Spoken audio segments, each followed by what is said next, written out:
Assalamualaikum, salam sejahtera, dan salam sehat. Berjumpa kembali dalam sejuta fakta lebih tim yang akan mengungkap fakta-fakta kebenaran. Ini istri saya, cantik ya. Ya iyalah, Tuhan ciptain ganteng gini masa gak ada. Jadi ini istri saya. Terus di depan ini hasil dari hubungan kami.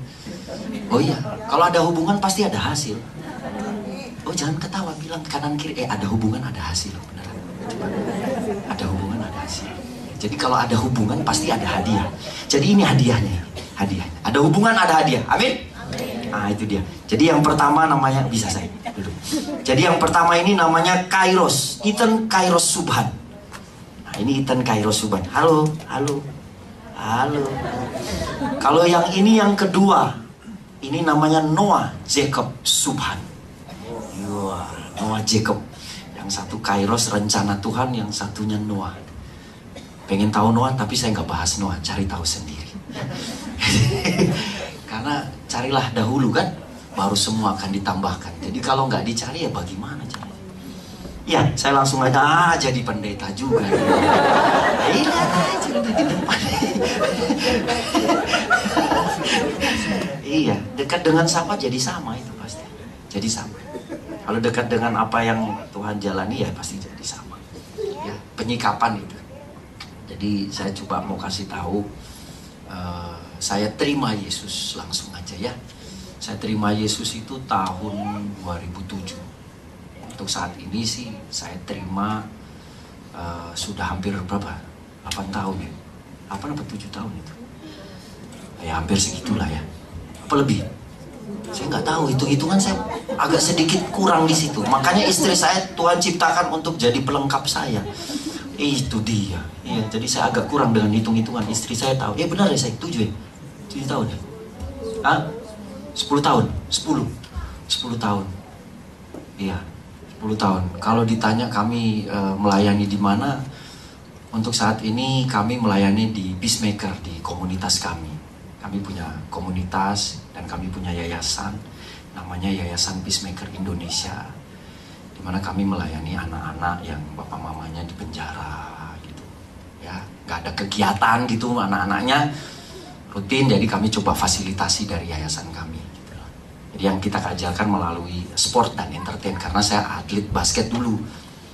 Jadi puji Tuhan ketemu dengan prosesnya Tuhan dan pintar karena prosesnya Tuhan. Akhirnya kepintaran dari prosesnya Tuhan ini jadi kurikulum, saudara-saudara. Jadi jangan sampai dari prosesnya Tuhan ini kita nggak dapat kurikulum. Berat ya. Coba bilang kalau ada proses nikmati. Lihat kanan kiri. Kalau ada proses nikmati. Ya deh, 2007 saya ketemu. Saya beribadah di GBI Rock, Pak Timotius Arifin. Tapi saya tidak di sana, saya di Jakarta. Tapi untuk saat ini saya coba fokus banyak ke Peacemaker, karena anak-anak banyak, makin lama makin banyak ya. Kita layani kan bukan cuma dari orang yang percaya Yesus saja, tapi yang belum dan sudah tahu Yesus, sudah kenal Yesus tapi masih bingung-bingung gitu. Jadi kita coba layani gitu. Oh ya, saya di sini bareng saudara saya juga, namanya bukan saudara kandung tapi saudara yang dikasih Tuhan, namanya Vandro. Vandro bisa berdiri dulu kali, Vandro. Ini Vandro. Iya. Ini Vandro yang melayani di ini juga ya. Jangan lihat tatonya ya, tapi lihat hatinya. Itu, lihat hatinya. Jadi 2007 itu saya terima Yesus. Bisa lihat fotonya kali ya? Ada foto. Saya enggak kasih keluar foto itu. Jadi tadi lagi makan-makan, tiba-tiba Bapak bilang coba mungkin dari sebelumnya bisa diceritakan. Ini dia. Ini keluarga saya, keluarga lengkap saya. Ayah saya sudah meninggal. Nah ini keluarga saya ada 4 bersaudara. Jadi saya laki-laki semua. Saya anak kedua, ketiga. Yang pertama namanya Muhammad Atmal, yang kedua Muhammad Subhan, yang ketiga Jasman, yang keempat Teguh. Jadi nggak ada Muhammadnya. Kenapa nggak ada Muhammadnya? Karena mau ikut Tuhan. Oh, harus ada iman. Kalau nggak ada ya gimana? Ya walaupun nggak kelihatan tapi bikin kelihatan. Supaya orang-orang yang pacarnya jauh nggak kelihatan, kamu bisa bikin kelihatan. Nah itu. Ayo ketawa. Iya benar. Yang suaminya kerja jauh bikin kelihatan, karena Tuhan nggak kelihatan jadi kelihatan. Karena hidup kita bukan karena percaya. Lanjut. Tadi belum. Ini istri kakak saya, ya. Dia masih di seberang. Terus ibu saya, ini istri saya yang tadi, yang cantik tadi. Terus ini anak kakak saya, 2 orang. Sekarang sudah 3 anaknya. Ini kami. Papa saya sudah meninggal, jadi bisa next. Kakak saya ini kiai. Jangan kaget ya. Kiai, apa saja bisa terjadi. Dia suka khotbah juga asalnya dia ceramah di masjid juga. Dan dia sangat-sangat mendalami. Jadi kalau ketemu saya sama kakak ya ketemu aja. Jadi kadang-kadang dia pergi begitu, saya nggak pernah duduk bareng untuk cerita tentang kehidupan. Saya nggak tahu bagaimana, tapi mungkin ada sesuatu yang dia rasa. Ya saya sih nggak mau pikir jauh-jauh. Kamu rasa pasti punya Yesus. Itu saja. Ini istrinya. Next. Saya tidak mau mengkristenisasikan orang. Biar orang itu merasakan sendiri bagaimana Tuhan itu ada. Ya kan? Karena orang ini dipakai Tuhan, ya, saya terima Yesus. Waktu papa ini punya penyakit 2. Jadi dokter bilang komplikasinya karena dia bilang dia punya penyakit, mau dibilang gila seperti orang waras, bilang waras seperti orang gila. Bisnis dia punya ilmu. Saya sendiri anaknya bikin kuburan di depan meja makan. Jadi di dalam rumah kuburan kecil, panjangnya semeter lah gitu. Saya gali terus taruh patok gitu 2. Saya bilang ini buat apa Pak? Dia bilang ini buat persembahan. Dia bilang oh iya, saya masih kecil dulu. Jadi saya layani papa saya. Beliau minum darah gitu ya. Saya singkat-singkat aja ya. Jadi kalau ada yang masih punya pegangan di sini ya saya tantang saudara. Saya tantang Anda bisa pakai ilmu apa saja di tempat ini. Saya cuma bilang ada Yesus yang hidup di tempat ini. Itu saja. Saya waktu ke Belanda kayak begitu juga. Saya tantang karena masih banyak di kota itu namanya Helmond yang mulut setan. Mulut neraka. Jadi saya bilang ya ini salah bikin nama ini. Jadi singkat cerita, ayah saya dibawa ke dokter nggak bisa sembuhkan. Dokter bilang coba alternatif which is paranormal, orang pintar. Nah, karena kita pada saat itu belum mengerti orang pintar itu apa, jadi kita bilang oh ya ilmunya tinggi. Cari dari tahun 87. Pada saat itu ayah saya angkatan, dia polisi militer, angkatan dari segala pelanggar darat, laut, udara. Jadi beliau komandan Pasilikrim bagian kriminalitas pada saat itu. Jadi dia cukup galak dan mendidik saya cukup galak juga, pakai rotan. Kalau punya kesalahan pakai rotan. Ya saya rasa orang-orang old school pasti merasakan itu. Jadi old school ya. Orang-orang tua maksudnya. Jadi ayah saya pada saat itu akhirnya efek dari penyakit itu dia memukuli mama sampai babak belur, which is keluar darah. Yang paling parah dia pukul mama pakai kaki meja. Kaki meja yang dipatahkan sampai luka mama saya itu dari sini di kepala, dipukulin di kepala dari sini sampai sini. Tidak ada fotonya karena pada saat itu saya tidak seperti itu, tidak berpikir ke situ. Jadi efek dari penyakit papa itu setiap bulannya beliau harus memukuli mama. Kenapa? Karena ada bulu-bulu yang dia lihat. Nah itu yang dia lihat. Kami nggak lihat. Tapi pada saat itu papa bilang mau ngobatin mama. Ya jadi kami biarin aja. Tapi kasihan mama.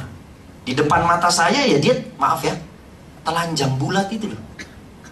Cuma ada, maaf, BH-nya dan daleman itu aja adanya.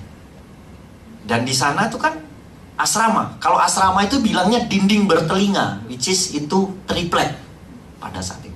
Jadi minta tolong ya kedengeran, berantem kedengeran. Ya siapa yang mau larang papa saya pukulin mama saya? Ya orang samping kanan kiri bawahannya dia. Yang bisa tangkap papa saya orang di atas dia. Angkatan darat nggak bisa, harus PM juga yang tangkap dia. Nah jadi pemukulan itu terjadi. Dibayangkan aja dari tahun 87 sampai tahun 2007 waktu saya terima Yesus, kejadian itu masih terjadi. Saya lihat darah pada saat itu. Jadi waktu lihat darah pada saat itu ya kami cari cara gimana sembuhkan papa. Di tahun 2006 ada Benihin datang. 2006 kami datang ke Benihin. Papa tuh di belakang. Waktu didoakan udah itu orang kayak lautan manusia, kayak udah mau pergi. Udah kayak tsunami lah itu pada saat itu. Mungkin saya nggak tahu Bapak Ibu pernah sempat datang ke sana 2006 pada saat itu. Itu rame banget, itu di Ancol. Saya bawa ke sana ayah saya pada saat itu. Jadi singkat cerita, ujung-ujungnya balik begitu lagi. Ternyata apa? Ayah itu apa? Dia itu punya pegangan dan masih tetap terus terikat dengan pegangan itu. Anak saya kasih 500 ribu. Ya 500 perak, terima kasih. Masih kecil-kecil udah berbagi ya. Bagus. Jadi singkat cerita, waktu hal itu terjadi, ayah saya dibawa terus sampai proses demi proses. Ibu saya tetap terus dipukuli ya. Terus darah yang kami lihat tidak berhenti-berhenti sampai kami pergi ke luar daerah. Nah, pada saat itu tidak mengerti kami bagaimana, sampai kami satu keluarga duduk buat meeting gitu untuk bilang kalau bisa ayah saya disuntik mati aja, karena daripada mama jadi sasaran pada saat itu. Jadi akhirnya Angkatan Darat pada saat itu mencoba menolong kami untuk membuat satu drama di mana ada obat yang disuntikan sama obat binatang buas lah gitu. Ya semacam binatang yang tidak bisa ditenangkan itu disuntikan ke papa. Obat itu namanya obat Modeket. Kalau ada dokter di sini mungkin tahu obat itu. Obat Modeket pada saat itu mahal sekali ya, harganya aja saya sampai jual koran pada saat itu untuk beli obat itu, jadi kumpul uang buat papa. Jadi singkat cerita, kami pergi ke dukun gak berhasil, pergi ke wihara gak berhasil, pergi ke masjid gak berhasil, pergi ke gereja gak berhasil. Nah ini semua agama Bapak Ibu kami masuk, dari lempar koin sampai angkat-angkat. Wah, pergi coplongin papa, baptis naik lagi, sama juga, nggak sembuh papa. Ya udah akhirnya enough, kita selesai. Saya pergi ke Jakarta tahun 95. Saya bilang, Tuhan, gimana ya, ibu saya tetap terus dipukuli. Singkat cerita, di tahun 2007 saya ketemu anak namanya David Tuaidan. David Tuaidan ini dia orang Manado, atlet Thai boxing. Nah dia tiba-tiba ketemu dengan saya dan bilang gini, kayaknya ada masalah brother sama lu. Saya bilang, oh, baru ketemu sehari, tiba-tiba ada masalah. Saya bilang, ini orang coba belajar ini ya, kita lagi latihan olahraga lah intinya. Saya nggak usah sebutin jelasnya apa. Jadi begitu latihan olahraga, si anak ini selesai olahraga ngomong gitu ke saya, kayaknya ada masalah yang brother pengen bicarakan ke saya. Saya bilang, ini lu ya, baru pertama ketemu, kayak setiap orang gak punya masalah dalam hidup. Lu suruh saya cerita, udah sebelah sana. Saya usir dia Bapak Ibu, usir, saya benar usir. Anaknya masih ada saat ini, anaknya masih ada. Jadi David Tuaidan ini dia langsung kasih tahu ke saya, gak apa-apa brother, kalau gak cerita juga gak apa-apa. Udah dia pulang. Anehnya ngangenin. Ngangenin ini kepikiran gitu loh, kepikiran. Nah kalau seandainya ada sesuatu yang baik gak kepikiran, itu bukan punya Tuhan, ingat itu. Ngangenin ini. Jadi waktu ngangenin itu langsung, waduh gimana caranya ketemu anak ini. Mungkin anak ini ilmunya tinggi loh, karena selama ini kan kita dengan ilmu-ilmu kan. Oh pergi ke sini ilmu, pergi ke api tak kunjung padam, pergi ke Sunan di Surabaya, ada kuburan Sunan itu. Wali Songo.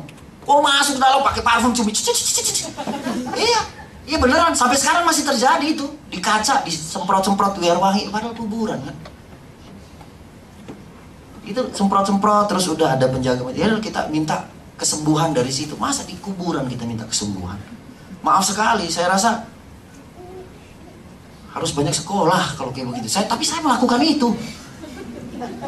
Saya melakukan itu Bapak Ibu. Jadi waktu hal itu terjadi ya tetap aja. Nah begitu lihat anak ini si David ini, saya mikir gini, oh iya mungkin ilmunya tinggi karena dia bilang mungkin ada masalah. Masalah saya itu kan. Singkat cerita berapa minggu kemudian saya ketemu dia. Waktu saya ketemu dia langsung bilang gini, oh saya sudah doakan kamu Suban. Saya bilang, ini anak ilmu beneran tinggi. Saya mau ketemu dia udah duluan jawab. Saya bilang gini, oh ya udah kapan mau bicara? Dia bilang gitu, saya bilang sekarang aja. Ya sudah, begitu sekarang dari lagi makan es buah nih, tiba-tiba lagi ngomong, tiba-tiba dia bilang gini, ya udah gini aja, cuma ada satu hal yang harus kamu tahu apa, harus melalui kamu dulu baru seisi rumah diselamatkan. Saya bilang kurang ajar, saya nggak mengerti maksudnya dia apa. Padahal yang sakit bukan saya, papa saya, dia suruh saya dulu. Saya bilang siapa yang sakit? Loh iya dong. Pada saat itu, momen itu pada saat itu dia kasih tahu ke saya bilang gini, oke, karena ilmunya tinggi, saya bilang oke, kamu datang ke rumah deh. Begitu sampai di rumah, dia kasih tahu lagi, ya udah, sini kita berdoa. Singkat ceritanya gitu, dia berdoa nih. Dia berdoa, saya siapin, ini kayak gini nih. Saya siapin ini. Saya siapin tempurung yang sudah dibakar, bara, tahu ya? Bara. Nah terus saya siapin gula. Nah kalau siapin bara terus taruhin gula gitu, itu wangi kan? Kayak kemenyan gitu loh Bapak Ibu. Kayak kemenyan. Jadi saya siapin itu. Dia masuk ke kamar saya di kos-kosan di Kuningan ini, saya ingat banget itu. Dia ketawain, saya bilang, lu pikir gua dukun? Saya makin yakin dia ilmunya tinggi. Beneran ini Ibu, ini beneran. Ibu kalau seandainya dia ada di sini, dia bisa ceritain. Dia ketawain saya siapin ini foto. Dia bilang ya udah gini, saya nggak perlu tahu ada fotonya gimana, tapi saya percaya, dia bilang. Dia lebih muda dari saya. Saya percaya, harus dari kamu dulu. Tapi memang harus dari saya. Dia bilang iya. Baru semua disembuhkan. Karena pasti ada sebagian-sebagiannya, percian-percian, dia bilang, yang masuk di dalam kalian, satu keluarga. Dia bilangnya gitu. Saya bilang luar biasa, ilmunya dia bisa tahu ya. Saya bilang, selama ke dukun, ke orang paranormal, kami nggak dapat yang kayak begini. Jadi saya ikutin aja Bapak Ibu. Dia pegang tangan saya, dia mulai doa. Ikutin ya yang saya bilang ya. Saya bilang oke. Dia bilang, Tuhan Yesus terima kasih. Saya ikutin. Tar dulu. Lu suruh gue masuk Kristen? Dia bilang, enggak. Lu tetap aja di Muslim. Tapi lu percaya Yesus.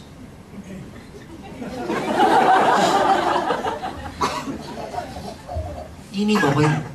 Ini ya bukan pecah Bapak Ibu. Pelajaran yang sama ini dapat dibagi.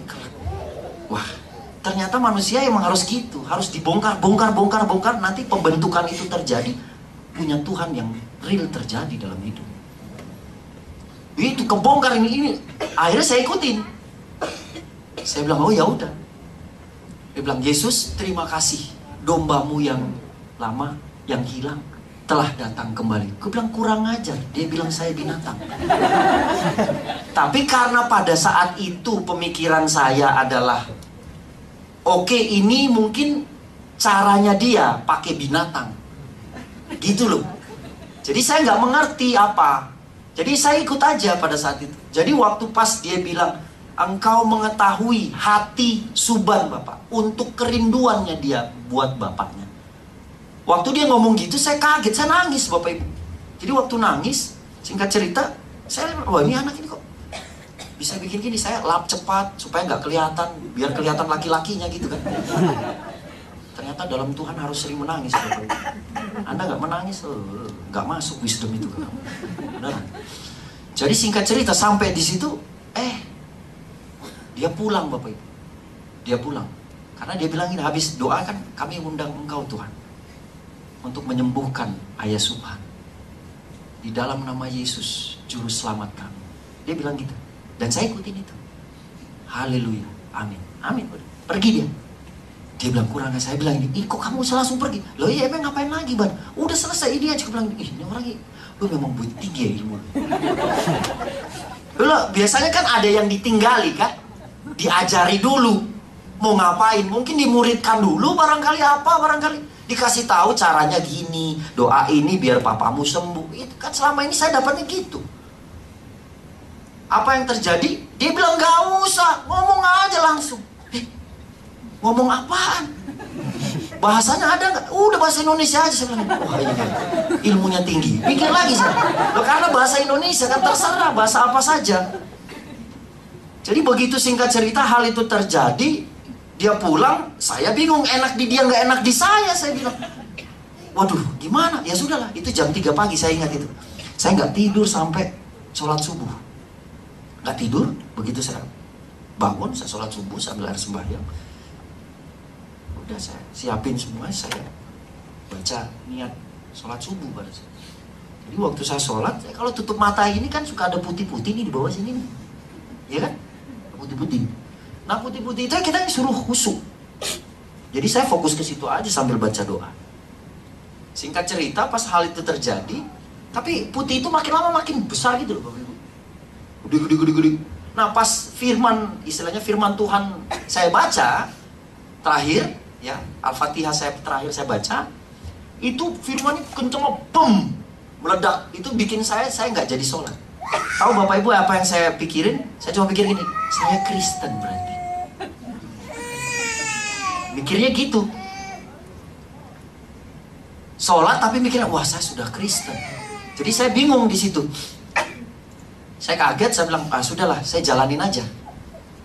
Saya jalani. Satu hari itu, akhirnya saya coba tidur jam 5:30 kalau nggak salah ya. 5:30 saya tidur itu. Dengan 6 atau, wah habis sholat itu saya coba tidur. Saya tidur Bapak Ibu. Seharusnya saya itu kan bangun, orang normal ya. Bangun ya jam 10 atau jam 12 itulah. Jam 11 gitu. Tahu bangun jam berapa? Saya bangun jam 7 pagi. Tidur itu baru berapa jam? Kayak saya sudah tidur lama Bapak Ibu. Jadi pas bangun, begitu bangun saya bilang, oh Tuhan ini apaan? Itu kayak ada suara bilang, bangun nak. Saya pikir papa saya. Oh, ternyata nggak ada orang. Tapi saya mau tidur nggak bisa tidur lagi. Saya masuk kamar mandi, saya lihat di kaca. Saya bilang sama yang di kaca pantulan, kamu nih Kristen sekarang. Kamu sudah doa tadi. Saya bilang, wah saya gila. Tapi ketawa Bapak Ibu. Ketawa, itu satu hari itu saya ketawa. Terus bikin gini, Kristen saya. Saya Kristen saya. Aku tahu ini sampai sakit. Saya nggak tahu itu sentuhan Roh Kudus. Saya nggak tahu pada saat itu.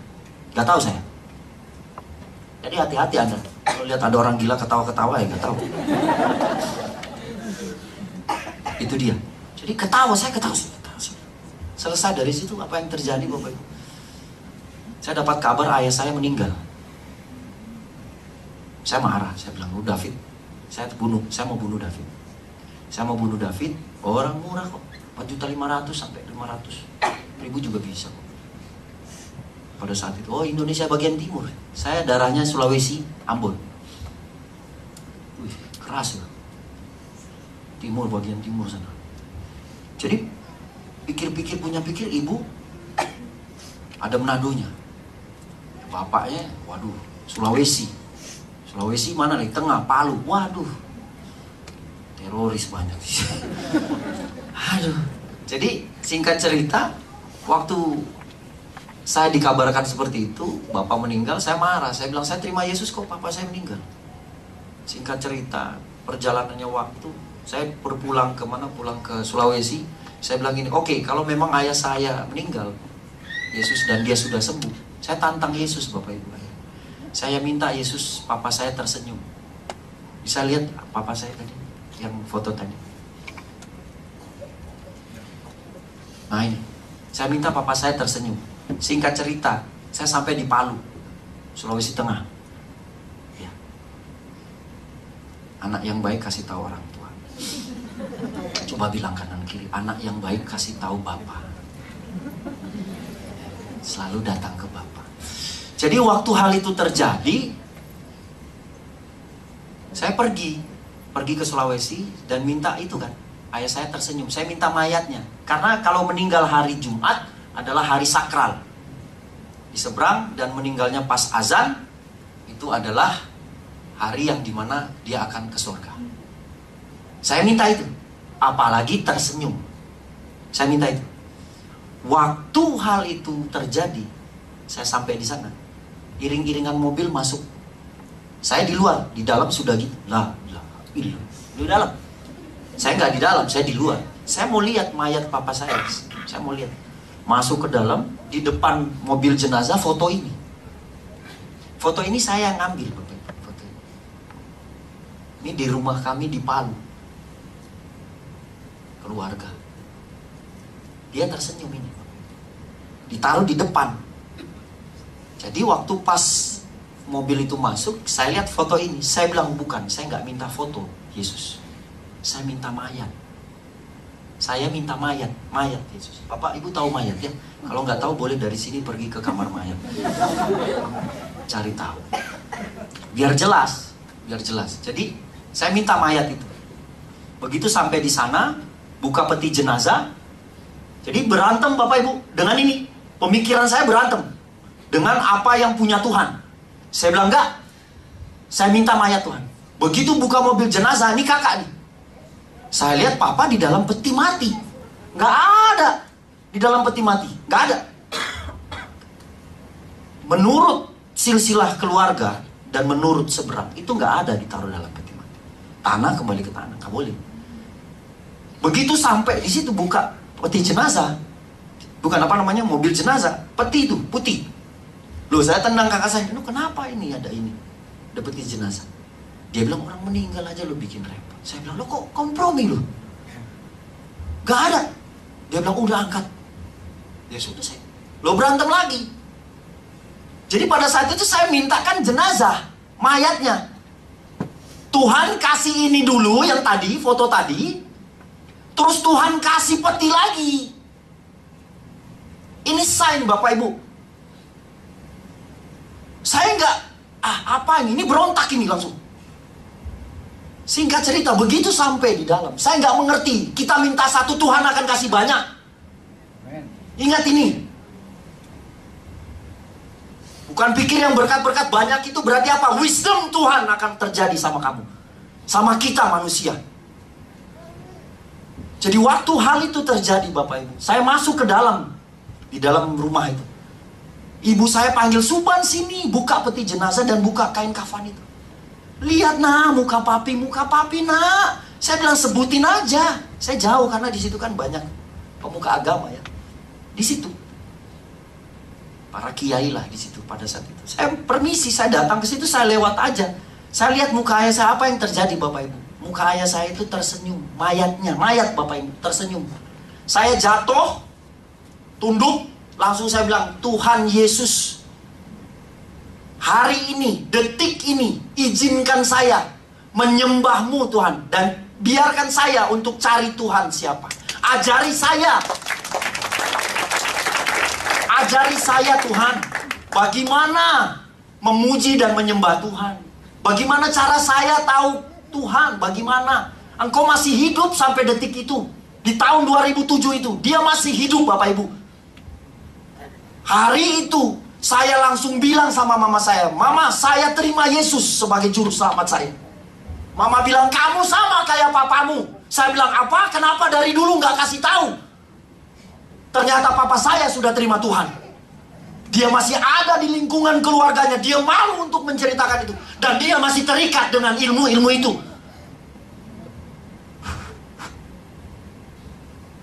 Itu Bapak Ibu. Saya bilang, "Tuhan, segini Tuhan kasih tahu." Saya tidak panjang lebar cerita di sini.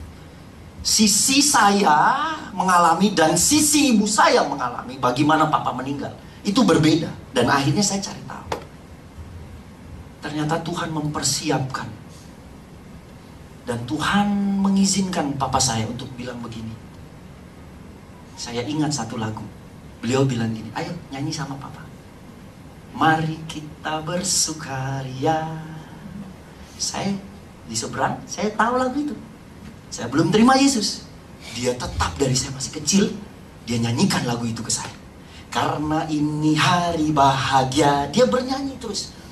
Kita berkumpul jadi satu, puji Tuhan semesta itu. tepuk tangan wajah berseri, hilangkanlah hati yang sedih. Terus, bukankah Yesus berkata, mari hidup bersuka. Dia pakai lagu itu buat saya. Ternyata itu sign. Jadi hati-hati Bapak Ibu. Di dalam proses kehidupan Tuhan memberikan sign-sign. Singkat cerita, saya pikir proses kehidupan saya sudah selesai. Saya mencari Tuhan. Ternyata ada proses selanjutnya. Bisa next.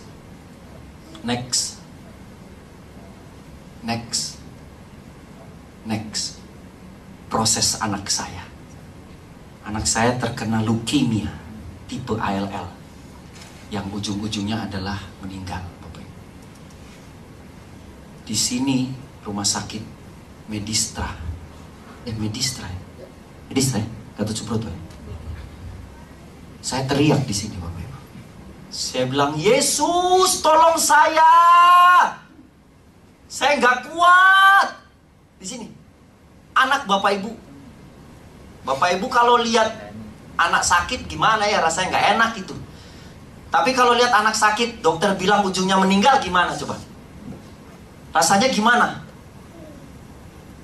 Tapi pada saat momen itu terjadi, saya bilang, Tuhan, ini proses apa lagi? Kami layani 3 orang. 3-tiganya meninggal kena penyakit leukemia yang sama. Dan sekarang anak saya yang terkena leukemia. Istri saya yang paling kuat pada saat itu. Dia cuma bilang, sayang, sabar, gak ada yang gak mungkin buat Tuhan. Saya bilang, Tuhan, kok istri saya bisa kuat? Kami di rumah sakit ini, pada saat itu saya cuma bisa bilang, Tuhan, apa yang harus saya lakukan? Tuhan cuma bilang, nyanyi, Suban, nyanyi. Saya disuruh bernyanyi. Saya bilang, suruh nyanyi bagaimana dalam kondisi ini kayak begini, Pak? Ini, saya jatuh begini, disuruh nyanyi sama Tuhan.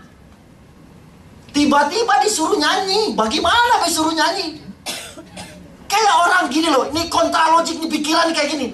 Dalam kondisi itu, saya harus memutuskan dan memilih untuk mengikuti apa yang Tuhan punya.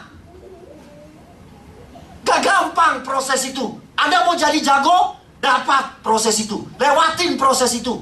Pilih bahwa kalian mau taat dengan apa yang punya Tuhan. Karena Yesus memilih pada saat itu juga untuk tetap taat dengan apa yang punya Bapa. Jadi saya bilang, gimana Tuhan? Bernyanyi bersamamu Bapa, ku lewati semua. Kami bernyanyi. Bukan cuma itu juga. Manis terdengar. Tahu lagunya? Coba nyanyi sama-sama. Biarlah manis kau dengar, Tuhan. Manis kau dengar. Anda sakit, nyanyikan lagu ini. Dan hatiku bersuka karenamu. Gampang? Gak gampang, Bapak Ibu. Siapa bilang gampang? Proses itu gak gampang. Kalau proses gak bikin mati Anda, itu belum proses yang paling berat. Tapi pada saat itu kami harus serahkan Kairos di dalam tangan Tuhan. Kami langsung mikir, Tuhan, sudah cukup. Aku serahkan anak kami. Kairos di dalam tangan Tuhan. Biar apa yang terjadi sesuai kehendak-Mu, Tuhan, bukan kehendak kami. Kami serahkan Kairos, Bapak. Pada saat itu, momen itu gak kuat, karena kami harus tetap terus lihat. Jadi proses itu kayak begitu, Bapak Ibu. Kayak seperti itu. Anda minta kesembuhan, penyakit itu tetap ada. Terasa di daging, terasa di tulang, terasa di jiwa. Sehingga apa? Kita mati. Matinya apa? Kok gak percaya Tuhan ya? Kami bilang, gimana caranya? Tuhan bilang, bernyanyi. Bernyanyi. Istri saya langsung bilang, sayang, boleh gak nyanyi lagi sayang? Kami perbawa anak kami ke Belanda. Next. Nih Bapak Ibu, ini masih di Indonesia. Di sebelah ini ada orang India, meninggal Bapak Ibu. Depan kami meninggal ya. Ini meninggal juga ya. Ini Alkitab, baca, masuk gak? Kagak masuk, gak masuk di otak. Kalau Anda bilang, oh dia penuh proses baca firman, siapa bilang? Bohong Anda, gak masuk itu. Anda bilang, oh iya masuk. Tapi kayak, gila, fokusnya malah proses. Anda percaya dengan apa kata dunia.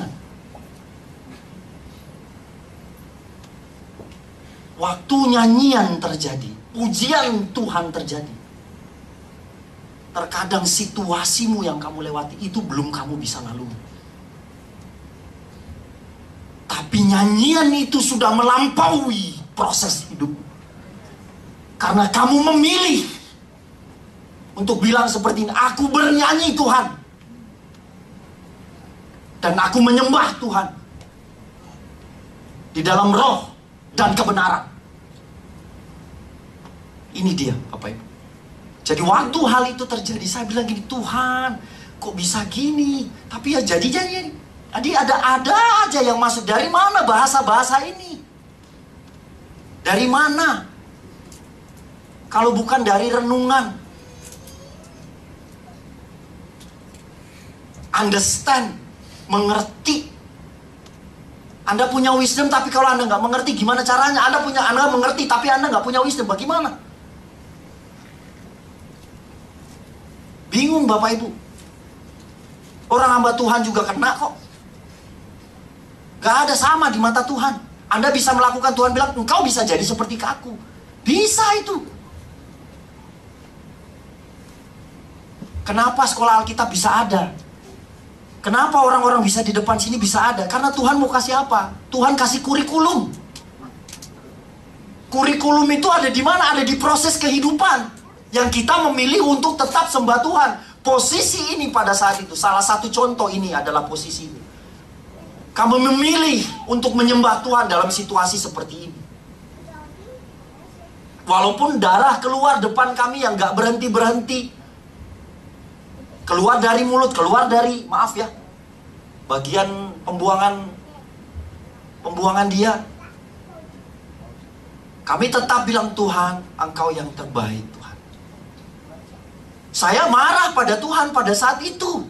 Anda pikir saya nggak marah? Saya bilang, Tuhan, emang benar sih. Ada dulu bilang, bukan cuma dulu, sekarang ini bilang gini, jangan sampai dalam saat proses Anda menyumpahi Tuhan.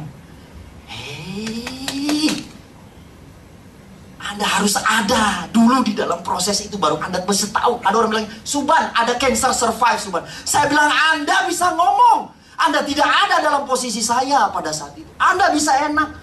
Kami datang ke dokter, bilang, dok, anak saya bisa sembuh. Dia bilang, kami pertahankan, kami usahakan. Saya bilang, dokter nggak menjawab pertanyaan saya. Saya tanya, anak saya bisa sembuh. Dia bilang, ada cancer survive. Sama Bapak Ibu. Kami bawa ke kota Belanda, kok bisa sama ya jawabannya dari dokter. Saya bilang, Anda jangan hibur jiwa saya. Anda nggak menjawab. Apa anak saya termasuk dalam kategori itu atau tidak? Dia bilang, itu nggak bisa jawab dia langsung. Singkat cerita, waktu hal ini terjadi, bisa next. Di momen-momen ini dia cuma teriak ini, ubah. Ini anaknya, di Kairos. Tuhan suruh bilang kembali ke nama itu. Woi mati saya. Rencana Tuhan, woi. Saya bilang, apalagi Tuhan ini yang terjadi? Saya keingat dengan firman Tuhan Roma 11 ayat 36. Sebab segala sesuatu adalah dari Dia dan oleh Dia dan kepada Dia. Bagi Dialah kemuliaan sampai selama-lamanya. Mati Bapak Ibu. Ada pesan yang terlalu dalam yang Tuhan mau kasih tahu sama kami pada saat itu. Saya sama istri saya. Istri saya cuma bilang, sayang nikmati sayang. Nikmati sayang, ngomongmu enak. Tapi saya nggak bisa ngomong gini. Istri saya prosesnya beda. Dia pasti Tuhan ngomongnya beda juga. Anda pikir sama? Kagak.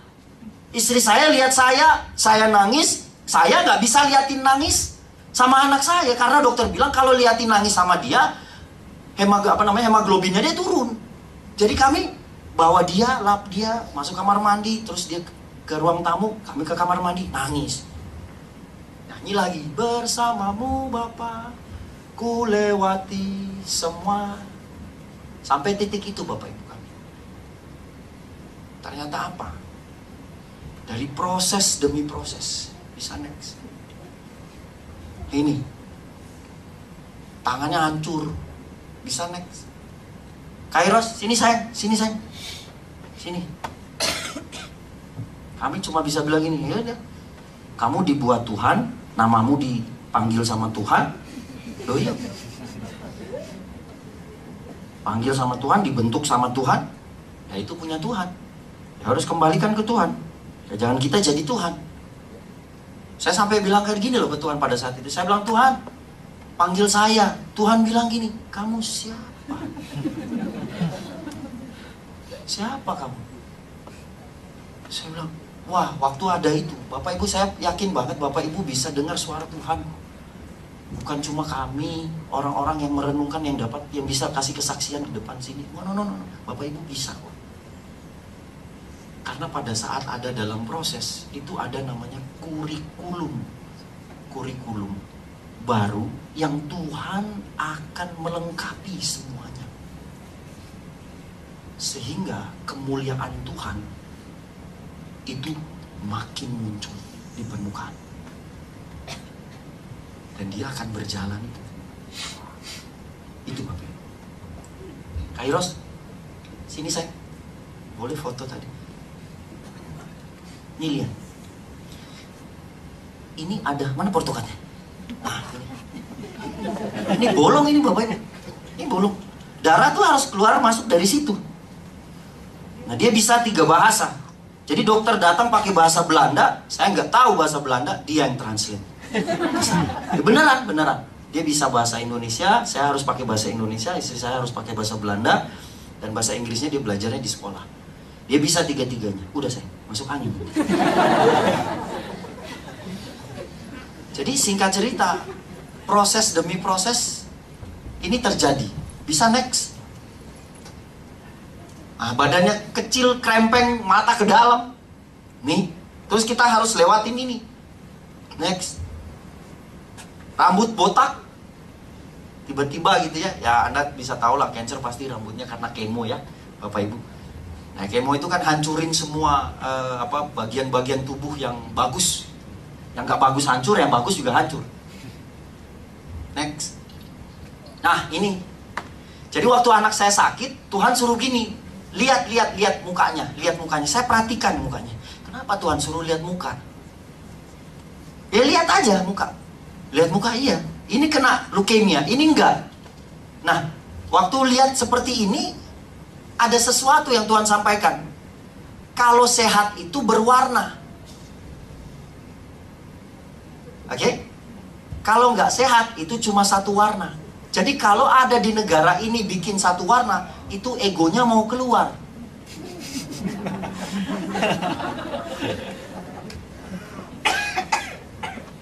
Ini beneran Bapak. Kalau Yesus pada saat itu di Taman Getsemani dan pada saat itu disalib, dia mengakui bahwa dia benar-benar Tuhan. Egonya satu warna. Itu keluar Bapak Ibu. Tapi dia mengikuti proses sehingga wisdom dimuliakan kembali. Bapak. Saya bisa ada di sini, saya bilang, oh gini tuh caranya Tuhan bekerja lagi. Nih. Jadi kalau warna itu sehat. Jadi kalau sana satu warna doang, wah bahaya. Bisa next. Ini suntik yang masuk di paha anak saya, yang bisa bikin anak saya tulang-tulangnya pegel. Sakit dia. Di paha ya nak ya. Disuntik kanan kiri tiap hari 2. Lebih dari 100 ya suntikan. 100 lebih. Bisa next. Ini sumsum belakang untuk ambil. Besarnya sekunci. Ya mungkin yang pernah lewatin, pernah ditusuk seperti ini, mungkin ibu-ibu hamil gitu ya. Pernah ya? Suntik. Nah ini untuk ambil sumsum belakang. Bisa next. Nah di ruangan ini kami cuma memuji Tuhan. Ini orang Belanda. Kami puji Tuhan pada saat itu. Di sini.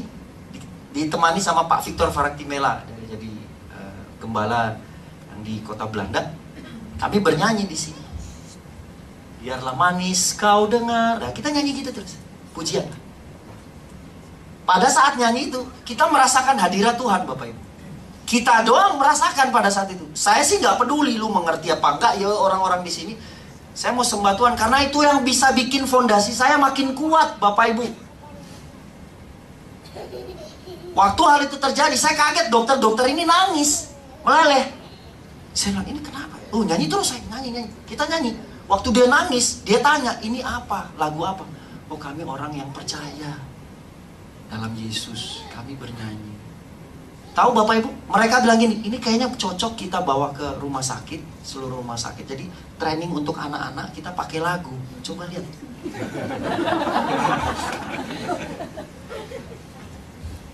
Jadi proses Tuhan bisa dicontoh banyak orang. Jadi Anda jangan bilang Anda paling pintar. Hati-hati.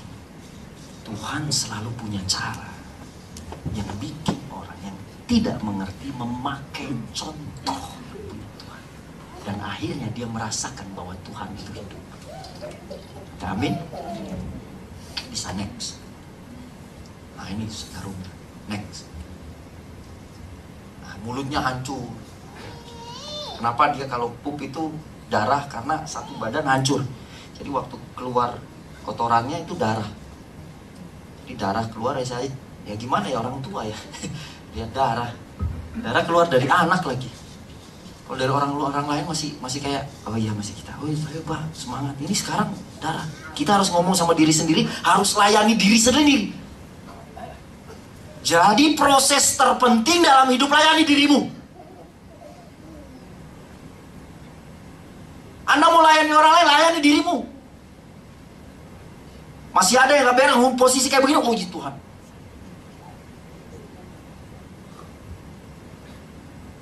Waktu hal itu terjadi, istri saya tetap, istri saya mana? Hilang. Ngurusin si kecil. Oh iya. Dua-duanya juga masih kecil. Si kecil, paling kecil maksudnya. Next Bapak Ibu. Nah ini kemo. Obat paling saya gak suka ini. Kalau lihat. Jujur aja, waktu pas lihat kayak gini, dokter bilang, oh ini buat kemonya yang, ya Bapak jangan kaget kalau anak tiba-tiba sakit kepalanya, tulang-tulang. Saya bilang, dok ini vitamin lah. Dia nengok ke saya, enggak ini kemonya. Saya bilang, iya vitamin. Ah ya udah saya bilang gitu aja. Saya bilang ini vitamin yang masuk dalam tubuh saya, anak saya. Langsung berdoa pada saat itu. Saya menciptakan tubuh yang mati hidup kembali. Jadi lagi tidur gitu, saya menciptakan tulang-tulang yang hancur bertumbuh kembali. Di dalam nama Yesus Tuhan, yang kata orang seberang bilang adalah tabib atau penyembuh, Tuhan itulah yang aku sembah. Jadi. Waktu hal itu terjadi, masih ngalamin, istri saya tetap bilang nikmati. Ternyata ada pesan ini Tuhan kasih saya.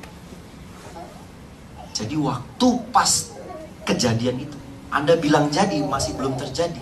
Berarti ada hal yang Tuhan mau rubah.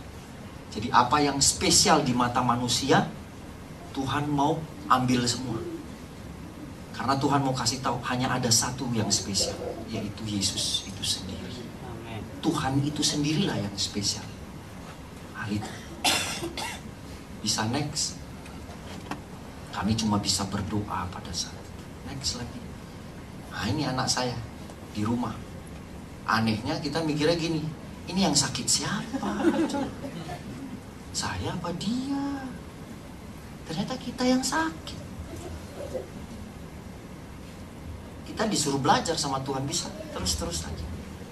Nah ini terus dia nyanyi, dia bilang papa ini kayak Om Niki Mano Putih yang suka saksofon gitu, nyanyi, wah Biar tadi di gereja, kerak itu bahasa Belandanya gereja. Kerak begitu. Main gitar. Kita ketawa-ketawa aja. Kita bilang ini Tuhan ya. Masih bisa ketawa loh kita dibikin. Next. Tiba-tiba badannya gendut.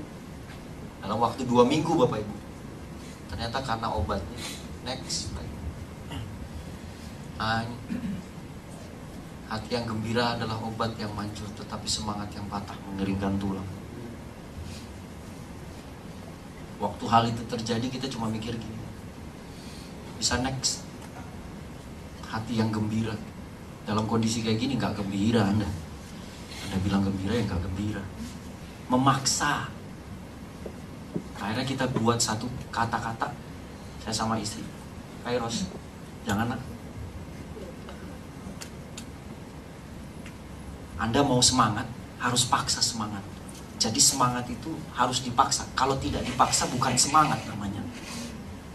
Ingat, semangat itu harus dipaksa. Ada orang bilang, semangat, oh iya semangat. Ujung-ujung dari jam 7 sampai jam 12 kendor lagi. Ya, pernah kan rasakan gitu kan? Ya gitu, jam 12 kendor. Saya sampai rumah, kendor lagi, gimana? Kerjaan banyak, apa segala macam. Lihat lagi anak berdarah kayak gitu. Tapi harus paksa. Memilih untuk tetap ikut dengan sukacitanya Tuhan. Gak gampang, tapi lewatin. Ternyata pada saat lewat-lewatin ini, Tuhan kasih wisdom, kurikulum. Jangan lupa dicatat itu Bapak Ibu. Karena suka kelupa manusianya. Next. Keinginan kami sebagai orang tua, anak kami bermain sampai besar. Itu keinginan. Jadi waktu hal itu terjadi, anak masih kecil ini Kairos sayang, ini masih kena cancer ini. Main, saya bilang kok sayang banget dia sama adiknya. Jangan di situ, ada kabel nanti. Oh dia main bola-bola. Jadi singkat cerita, oh istri saya di sana. Halo sayang. Jadi waktu hal ini kejadian, saya cuma bisa minta doa ke Tuhan ini di kamar mandi yang kayak gini. Lihat bentar, sadar nggak ya anak saya dikit lagi nggak tahu Tuhan panggil atau enggak gitu. Tapi ya sudahlah Tuhan, cuma lemas gitu, tapi harus paksa. Istri saya bilang nikmati terus, nikmati. Ya udah cuma itu aja, saya nikmati selama masih bisa. Istri saya kuatin saya, wanita Bapak Ibu. Waduh, Anda bertobat laki-laki, beneran. Di lain sisi memang laki-laki ada kuatnya, tapi dalam proses kehidupan mereka wisdom. Bisa next. Dokter, ini di hari ini dokter setelah 4,5 bulan hampir 5 bulan itu. Tiap kali proses Kairos, kemo apa segala macam ini masuk ini nih. Jadi untuk tandanya dia, jadi dibikin semacam kenangan gitu. Sudah berapa lama? Jadi di satu hari ini dokter bilang dia harus terima sumsum, coba cek sumsum tulang. Nah, kita kalau dari rumah sekitar jam 6 ya. Ya hilang lagi. Jam 6-an kita sampai di rumah sakit di Rotterdam jam 8. Jam 8 itu dokter sudah siapin semuanya, datang tiba-tiba deketin Kairos teriak Bapak Ibu. Dia bilang, Papa, nih. Dari mana bahasa ini lagi? Kairos sudah sembuh, Papa. Kairos gak mau, nih. Nih artinya 3 ya, bahasa Belanda. Jangan. Dia momen ini. Akhirnya karena dia teriak seperti itu, psikolog anak datang. Nah ini, tanya ke kami sama orang tua, ada apa dengan anak? Nah pada saat itu, kita kasih tahu, dok, anak saya nggak kenapa-kenapa, kami cuma kasih makan dan berdoa pagi-pagi. Nggak taunya dokter bilang, oh ya udah kasih mainan, tetap jadi cuma main-main. Jadi hari itu nggak diapa-apain Bapak Ibu anak ini. Jadi sampai jam 6 proses ini ada. Dokter kasih satu kalung untuk biji-bijinya itu. Dia bilang hari ini adalah hari bad-day-nya Kairos, hari jeleknya Kairos. Saya tolak Bapak Ibu. Saya ambil tapi saya tolak bahasanya dia. Saya bilang enggak, ini hari dia ketemu Yesus. Dia ketemu Yesus di situ. Saya bilang gitu. Saya bilang, saya foto dari luar, saya biarin aja. Gak mungkin, dari mana bahasa itu. Saya tetap pegang aja. Udah jalani. Saya tidur di rumah sakit, bawa dia ke rumah sakit, ya di tempat tidur yang khusus untuk anak-anak kemo. Pagi-pagi dokter datang, istri saya di rumah, karena cuma bisa 2 orang, saya yang jagain Kairos. Dokter datang pagi-pagi mau ambil sumsum, saya kasih ke dokter. Dokter pulang, dokter bilang gini, virus Kairos tinggal 1%, Pak. Saya kaget, Bapak Ibu. Saya bilang, hah? 1%? Kok bisa 1%? Saya telepon istri saya, berarti sembuh dong. 1%. Saya bilang, sayang, kok bisa 1%, sayang? Dia bilang, oh amin. Istri saya teriak, oh haleluya, senang dia. Cuma saya bilang, loh kok gini? Saya nggak percaya, Bapak Ibu. Saya nggak 3 orang kan, kami lewati, meninggal semua. Terus kondisi kayak begini, loh makin belum yakin. Saya bilang, loh kok saya nggak percaya ini. Istri bilang, apa yang nggak mungkin sih buat Tuhan, Suban? Saya bilang ini, iya tapi boleh nggak sayang cek lagi, dokter? Baru mau ngomong gitu, istri bilang, tanya aja sendiri. Baru mau ngomong nama dokternya, ini mereka datang ke arah kami, langsung bilang gini, Pak boleh nggak kami cek lagi? Saya bilang, oh iya silakan nih Pak, bawa nih anak saya, pergi. Anda aja belum percaya, apalagi saya. Ini dokter ini. Orang Indonesia datang ke sana, ke Belanda tuh belajar. Ini orang Belandanya sendiri nggak percaya itu 1%. Dalam waktu mau hampir 5 bulan. Dia balik, saya tunggu. Dia bawa pulang, dia kasih tahu hasilnya. Tinggal berapa? 0%, Bapak Ibu.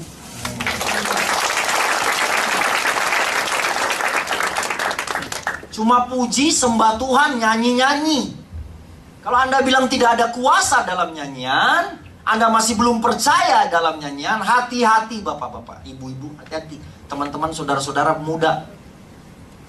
Aduh. Hati-hati Bapak-ibu. Ada kuasa kuat sekali dalam situ. Anda aja kalau seandainya stres dengerin lagu, beda lagu Tuhan pada saat bernyanyi, lain sekali. Anak saya suka nyanyi tuh, haleluya, haleluya. Jadi dia nyanyi gitu. Singkat cerita apa yang terjadi di momen itu, kami bangga dan